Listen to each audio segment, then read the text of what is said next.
আছি, কারণ আমার শরীরটা খুব খারাপ হয়ে গেছিলো। কী জানি বন্ধুরা, দুদিন পর পর শরীরটা কেন খারাপ হয়ে যাচ্ছে বুঝতে পারছি না। এখানে আমি আজ তৈরি করতে যাচ্ছি পাবদা, দই পাবদা। এখানে আমার মাপে 200 গ্রাম আছে। দেখুন, আমি পাবদা মাছগুলো ভালো করে ধুয়ে পরিষ্কার করে নিই। 7 চামচ লঙ্কার গুঁড়ো,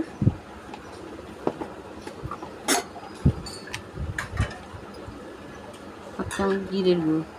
এখানে খুব অল্প মশলা দিয়ে তৈরি করব। এখানে একটা পেস্ট তৈরি করে নেবো একটু জল দিয়ে, যাতে কোনো ডলা না পাখি থাকে। পেস্টটা তৈরি করে নিয়ে এবার আমি যাচ্ছি মূল রান্নার দিকে।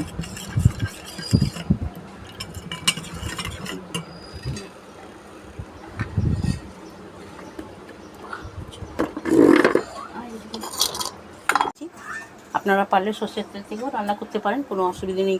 এখানে আমি অল্প একটু কালো জিরে দিলাম। ফোড়নটা একটু ভাজা ভাজা হোক, তারপর আমি মশলাটা দেবো। আমার ভাজা ভাজা হয়ে গেছে, এখানে এবারে আমি মশলাটা দিয়ে দেবো।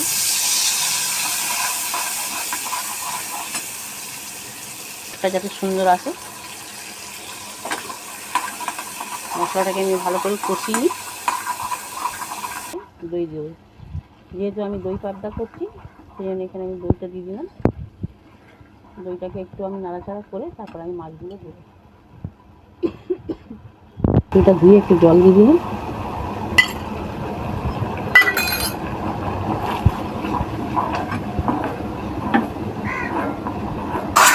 মশলাটা হয়ে গেছে, দইটার সঙ্গে কষানো। এখানে একটু জল দিয়ে দেবো, কারণ মাছটা সেদ্ধ হবে তো। গ্যাসের ফ্লেমটাকে আমি লো করে দেবো। মাছগুলো দিয়ে দিই। এখানে মাছটা আমার কাঁচা মাছ দেওয়া হচ্ছে, ভাজা নেই। আপনারা ইচ্ছা করলে পরে ভাজাও দিতে পারেন, যার যেমন ইচ্ছা। আমি এখানে কাঁচা মাছ দিয়ে তৈরি করছি। এখানে আমি স্বাদ মতো লবণটা দেবো, লবণটা দিতে ভুলে গেছি। কাঁচা লঙ্কা দিয়ে দিলাম।